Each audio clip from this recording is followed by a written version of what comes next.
राष्ट्रीय महामार्ग क्रमांक 160 वरील विटा, तासगाव, म्हैसाळ या भागातील तासगाव शहरालगत असणाऱ्या बायपासकरिता भूसंपादनाचे राजपत्र प्रसिद्ध करण्यात आले आहे.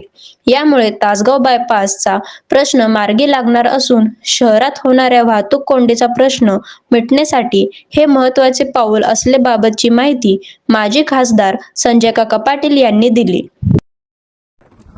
राष्ट्रीय महामार्ग क्रमांक 160 वरील विटा, तासगाव, म्हैसाळ या भागातील तासगाव शहरालगत असणाऱ्या बायपासकरिता भूसंपादनाचे राजपत्र प्रसिद्ध करण्यात आले आहे.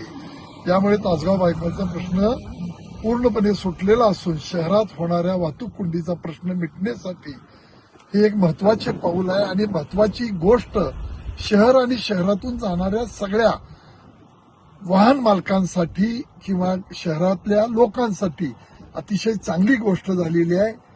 तेव्हा या कामामध्ये गडकरी साहेबांनी जो रस्ता आपण मंजूर करून घेतला तो तासगाव शहरालगतच्या बायपाससाठी सुद्धा आपण त्यावेळी करून घेतलेलं होतं.